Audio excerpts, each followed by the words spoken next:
এই সার্ভিক্যালজনিক মাথা ব্যথা আক্রান্তের ঝুঁকিতে কারা, মানে কেন হচ্ছে এটি, যে কোনো ব্যক্তি কি আক্রান্ত হতে পারে? আমরা দেখি 12 বছর, আমাদের প্র্যাকটিসে 12 বছর থেকে শুরু করে 50 বছর অবধি পেশেন্ট, মেল অ্যান্ড ফিমেল, এরা মাথা ব্যথায় ভোগে।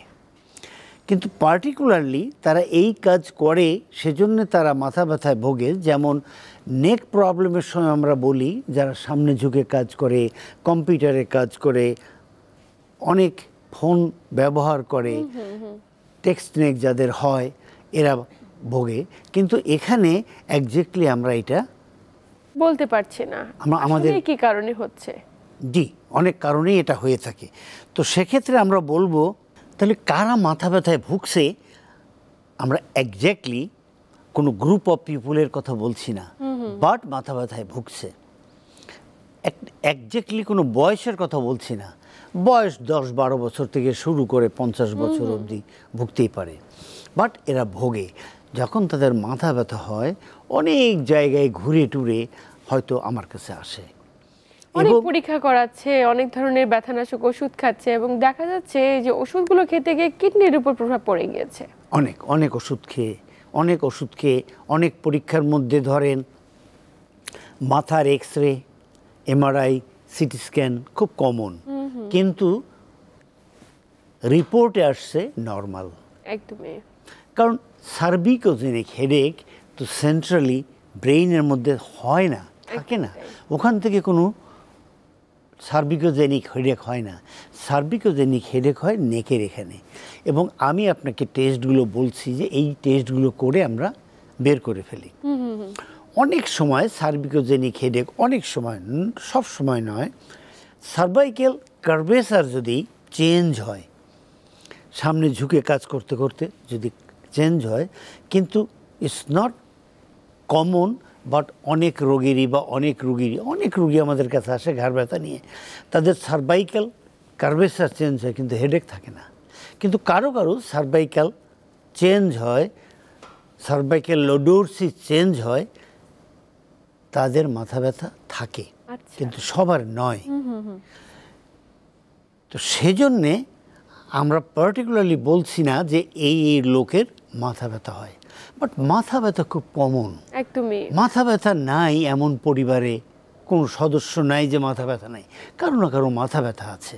আমরা অনেকে কিন্তু দেখি যে আমার মাথা ব্যথা হচ্ছে, আমার শরীরে কোনো একটি অঙ্গ প্রত্যঙ্গ ব্যথা করছে। ইউটিউবে তো এখন দেশি বিদেশি বিভিন্ন ধরনের এক্সারসাইজগুলো দেখা যায়, সেগুলো দেখে অনেকে প্র্যাকটিস করছে। কিন্তু আসলে আমার জন্য কোনটি প্রয়োজন সেটা তো একজন বিশেষজ্ঞ ফিজিওথেরাপিস্টে বলতে পারেন। কখনোই আমি ইউটিউব দেখে আমার জন্য সুনির্দিষ্টকরণ করতে পারি না, সেটা তো অ্যাজ এ হোল সবার জন্য। কিন্তু এটি দেখার পরে যদি তিনি বলেন যে আমি তো এক্সারসাইজ করেছি কিন্তু আমি ভালো ফলাফল পাইনি, বিষয়টিকে আপনি কিভাবে দেখবেন? আমি বলবো আপনি এক্সারসাইজ সঠিক করেননি, কারণ এই চিকিৎসাটা আমার কাছে 2+2 অর 2x2, 2×2=4, 2×2=4। আপনি সঠিক চিকিৎসা করলে আপনার এই কষ্ট চলে যাবে। এখন আমি আবার একটা উদাহরণ দিই, আমার এখানে ল্যাবিটার স্ক্যাপুলাতে প্রবলেম, আমি ওর পাশেই মাসেল ট্রাপিজিয়াসের চিকিৎসা করলাম, একদমই তাই, তাহলে তো চেঞ্জ হবে না। পাশাপাশি তো দুটো মাসেল পাশাপাশি করছি, আসলে আমাকে সেটা জানতে হবে, বুঝতে হবে। সেই জন্য আমি বলবো যে আপনার বা আপনাদের যাদের মাথা ব্যথা আছে, অবশ্যই একজন ফিজিওথেরাপি বিশেষজ্ঞ চিকিৎসকের দ্বারা প্রথমে অ্যাসেসমেন্ট করেন, তারপর ফাইন্ড আউট করেন কোন স্ট্রাকচারে কি প্রবলেম, সে অনুযায়ী আপনি চিকিৎসাটা করেন। নিশ্চয়ই দেন দেখবেন যে আপনার রেজাল্ট তাৎক্ষণিক, ওই দিনই তো রেজাল্ট হবে, ওই তখন কিছু হলেই রেজাল্ট হবে। তাৎক্ষণিক তিনি কিছুটা বুঝবেন তার ইমপ্রুভ হচ্ছে কিনা, এবং পরবর্তীতে তার কতদিন আসা জরুরি এটা তার শুধুমাত্র সিমটমের উপর ডিপেন্ড করে একজন ফিজিওথেরাপিস্ট নির্ধারণ করবে। ইয়েস স্যার, আমরা আলোচনার একদম শেষ প্রান্তে জানতে চাই যে হর হামেশা এত ব্যক্তি মাথা ব্যথায় ভুগছেন কিন্তু বিষয়গুলো নিয়ে আসলে সতর্ক হচ্ছেন না, নিজেরাই বিভিন্ন ধরনের ওষুধ খাচ্ছেন, কোন ওষুধটি তার জন্য কার্যকর এটিও বুঝছেন না, বিভিন্ন ধরনের পেন কিলার খেয়েই তিনি ব্যথা নিবারণ করতে চাচ্ছেন। এই বিষয়গুলোকে আপনি কিভাবে দেখছেন এবং তাদের উদ্দেশ্যে আপনার পরামর্শ কি থাকবে? তাদের উদ্দেশ্যে আমার পরামর্শ, আপনি মাথা ব্যথায় ভুগছেন, অবশ্যই নিকটস্থ একজন চিকিৎসকরে দেখেন, বিশেষজ্ঞ চিকিৎসকরে দেখেন।